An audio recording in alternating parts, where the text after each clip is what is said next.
Business Club de France des entrepreneurs avec Michel Picot. Bienvenue dans le Business Club de France des entrepreneurs. Cette semaine, c'est du 100% reportage et c'est parti. La société Nucléo, entreprise française à dimension européenne, indépendante et spécialisée dans le développement de réacteurs nucléaires de 4e génération, projette d'implanter dans l'Aube une installation conçue pour fabriquer du combustible neuf à partir de matières nucléaires recyclées. L'investissement est immense, il est estimé à 1,8 milliard d'euros avec la création potentielle de 1700 emplois à terme. Les détails et les réactions dans ce reportage de Canal 32. 1,8 milliard d'euros d'investissement, 1700 emplois à terme, c'est un projet colossal pour le département. Le territoire de Pont-sur-Seine et Marnay-sur-Seine pourrait bientôt accueillir une première européenne, une installation de fabrication de combustible nucléaire recyclé. Ce projet est porté par la société française Nucléo, spécialisée dans le développement de réacteurs nucléaires de 4e génération. Le président de la région Grand Est, Franck Leroy, affirme dans un communiqué son soutien à ce projet depuis sa genèse, en octobre 2024. Selon lui, recycler nos matières nucléaires pour produire un combustible bas carbone, c'est l'industrie que nous voulons. La création de ce site répond aux enjeux nationaux de souveraineté énergétique et de transition écologique.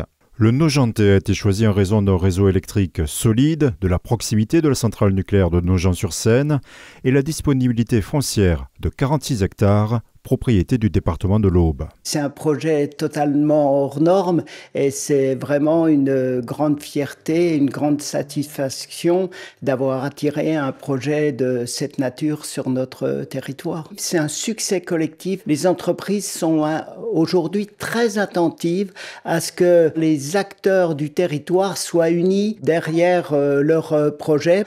Et cette politique nationale, le nucléaire est au cœur de son application. Nous tiendrons une place prépondérante dans l'avenir, dans ce contexte. Pour François Barouin, président de Troyes-Champagne Métropole et de l'Association des maires de l'Aube, cette potentielle implantation est une nouvelle historique pour le territoire. Elle s'inscrit dans la dynamique de la candidature pour accueillir 2 nouveaux réacteurs EPR2 sur le site de la centrale de Nogent-sur-Seine. En réalité, il va y avoir 2 projets du siècle qui, je l'espère, s'ils se concrétisent, assureront la prospérité de notre département pour les 2-3 décennies qui viennent. Il y a évidemment la candidature pour laquelle j'ai mis en place un comité de pilotage que j'ai appelé le serment de Nogent et qui, si la décision de l'État, quand elle adviendra dans quelques mois, je l'espère, est positive, garantira 10 milliards d'investissements et 10 ans de travaux et 10 000 emplois. Donc il y a évidemment une opportunité extraordinaire pour Troyes, son agglomération, notre département. Et ce projet Nucléo est un complément qui est dans la dynamique créée par des gens extrêmement malins, agiles et très, très compétents et qui développent des mini-réacteurs qui vont sur le plan technique aider la filière. Donc oui, c'est évidemment 2 dossiers. J'associe vraiment les 2 parce que les 2 se nourrissent l'un l'autre, tout à fait exceptionnel pour un département comme le nôtre. L'installation visera à produire du MOX, destiné aux réacteurs à neutrons rapides. Ce produit est issu du retraitement de combustibles usés ou non exploités. Cette solution technique permet de réduire les déchets nucléaires et d'éviter l'extraction de matières premières. La présidente de la communauté de communes du Nogentais qualifie cette solution de durable, compétitive et respectueuse de l'environnement. La première unité modulaire de production pourrait voir le jour dès 2030. Elle pourrait mobiliser 2000 personnes pendant sa construction et créer 850 emplois directs lors de sa mise en service. 2 autres lignes suivraient à l'horizon 2040, représentant jusqu'à 1700 emplois directs une fois l'ensemble des 3 lignes opérationnelles. Comme le prévoit la loi pour ce type de projet, un débat public va s'ouvrir. Validé par la Commission nationale du débat public ce 4 juin, il a pour objectif d'associer les habitants à l'élaboration de ce projet de fabrication de combustible MOX dans le département. Et nous partons tout de suite dans la Haute-Marne, à Violot précisément, pour rencontrer une entreprise très particulière. Elle s'appelle Cheeky Dogs, un extrait de l'émission Locaux de Puissance Télévisions. Salut à tous, bienvenue dans Locaux. Aujourd'hui nous sommes à Violot, en Haute-Marne, à la rencontre de Cheeky Dogs, une entreprise spécialisée dans la fabrication de jouets pour chiens. en France et à l'international. Regardez, suivez-moi.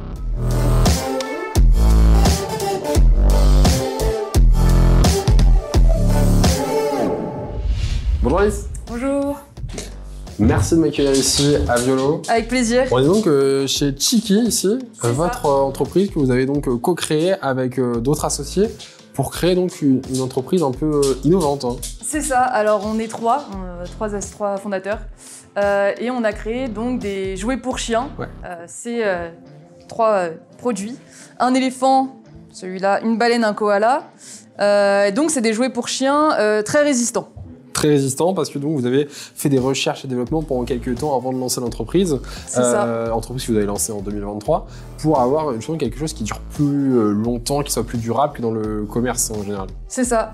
Alors en fait, du coup, issu de l'expérience de mes 2 associés, ils ont trouvé un tissu anti-lacération, puisque c'était leur travail donc dans leur milieu balistique. Ils ont commencé à se développer ce tissu-là et on a eu l'idée d'utiliser ce tissu et de le mettre un peu en lien avec justement le milieu des chiens, puisque notre fondateur aussi finalement a participé au test, aux recherches et développement. C'est ça, a détruit beaucoup de ces jouets et donc on a eu l'idée donc de mutualiser ça et d'en créer des jouets pour chiens, donc de garder ce tissu-là pour en faire des jouets. Et donc cette entreprise créée donc en 2023 en Haute-Marne a pour vocation finalement de se développer et se développer aussi à l'international. C'est ça. Pourquoi finalement l'international ? Pourquoi pas que le marché français ? Est-ce que c'est un marché porteur ? Alors justement, après plusieurs analyses et toute une étude de marché, on a vu que même principalement à l'international, que ça soit donc sur la partie un peu en Amérique ou même en Asie, qui sont bien plus en avance que nous finalement. Là-bas, ils ont un marché vraiment, des jouets pour chiens qui explose même. Là où en Europe, ça suit aussi, ça explose, mais avec un petit peu de retard, je dirais. Ce qui vous permet donc aujourd'hui de développer donc en France, recherche et développement en France, fabriquer à l'étranger et distribuer partout en France également. C'est ça, c'est exactement ça. 90 millions de chiens aux États-Unis, ce qui fait aujourd'hui que c'est votre premier marché sur lequel vous vendez. Oui, c'est ça, absolument. C'est un marché vraiment très vendeur. Et donc on mise là-dessus. Donc on a déjà fait une plateforme de crowdfunding où justement on a récolté plus de 110 000 euros. Ouais.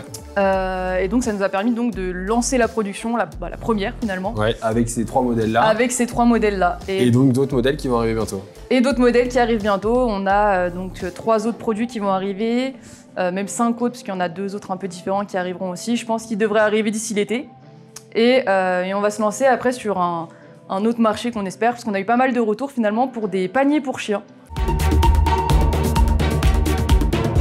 À Limoges, Ceradrop qui fait désormais partie de MGI Group, une entreprise française qui distribue 97% de sa production à l'étranger. Ceradrop est spécialisé dans la fabrication d'imprimantes dédiées à l'impression numérique. Le site s'est déjà agrandi en 2019 et un nouveau bâtiment sera construit prochainement. Un reportage de 7 à Limoges. En avril 2012, nous entrions pour la première fois chez Ceradrop, au cœur du parc technologique. L'entreprise a bien sûr évolué, mais le cœur de métier reste le même, regardez. Comment ça marche ? Il faut placer ici une feuille de plastique ou un substrat céramique, une plaque de céramique, qui va venir se repositionner sous cette grosse pièce-là qui contient des têtes d'impression. Et les têtes d'impression vont venir imprimer très précisément les différents matériaux sur la plaque céramique pour construire les composants électroniques, donc en se déplaçant de gauche à droite. L'entreprise n'a pas changé d'adresse, mais sa carte d'identité a changé.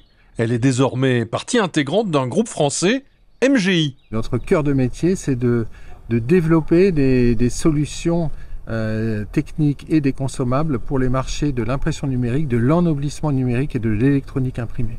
Le nom MGI ne vous dit sans doute pas grand-chose, pourtant le groupe fait partie de notre vie quotidienne. Quand vous prenez une étiquette de vin, sur la bouteille du vin que vous allez vous offrir ce week-end pour vous faire plaisir, quand vous saisissez un packaging, quand vous prenez un livre dans une librairie ou en supermarché, il y a de très fortes chances pour que le petit vernis brillant qui apparaît quelque part, la dorure à chaud qui brille et qui fait en sorte que d'un emballage à un emballage on confère toute une notion sensorielle, il y a de très très fortes chances que ce produit vienne de chez MGI. Et puis dans vos produits électroniques aussi, dans votre téléphone. Et puis il y a aussi certaines chances que les composants électroniques aient été fabriqués en partie par des solutions du groupe MGI. On a la machine historique de la société, donc Ceradrop à l'origine, qui est une machine pour l'électronique imprimée, donc une imprimante 3D qui va permettre de déposer des encres conductrices ou isolantes pour réaliser des composants électroniques. Production et R&D pour Ceradrop cohabitent sur le même site. C'est une salle blanche où aujourd'hui on fait de la R&D. En fait, c'est une salle qui va nous permettre de tester des nouveaux process, que ce soit pour l'électronique imprimée ou pour l'électronique. Des process de dépôt, des nouvelles technologies de dépôt, caractériser des encres, leur comportement, leur jetabilité, le comportement, l'impact au substrat, l'étalement, enfin tout ce qui est caractéristique lié à l'impression. Souplesse et agilité sont les maîtres mots de l'évolution et de la recherche et développement. Les machines de Ceradrop concentrent une grande diversité de métiers. Donc on va avoir besoin d'ingénieurs dans le domaine de la mécanique, l'automatisme, l'informatique et le process. Et on a besoin des interactions avec tous ces corps de métier et ces personnes pour pouvoir développer nos produits, donc nos équipements, mais aussi développer les process. Et les problématiques des uns vont probablement impacter les autres. On va avoir besoin de discuter avec nos collègues informaticiens, automaticiens, mécaniciens pour solutionner nos problèmes et aboutir à des solutions efficaces. Ceradrop n'est pas un cas unique chez MGI Group où la R&D est essentielle au développement des entreprises. 6 unités de production entre la France et l'Allemagne, mais cela signifie aussi que chaque entité de production dispose de son service R&D qui permet de développer nos équipements, sachant que notre organisation industrielle est un peu originale pour une ETI de 260 personnes et de 67 millions d'euros de chiffre d'affaires, c'est que nous sommes un peu organisés à la manière d'un Airbus, alors modestement, plus modeste que Airbus bien sûr, mais où chaque entité va développer une partie des solutions qui sont ensuite assemblées et qui sont vendues à nos clients. Merci de votre fidélité au Business Club de France des entrepreneurs. On revient la semaine prochaine. Sachez que cette émission est disponible en replay vidéo sur le site internet de votre télévision locale. Nous sommes également en son et en podcast sur toutes les bonnes plateformes. Et merci aux radios qui nous diffusent également. À la semaine prochaine.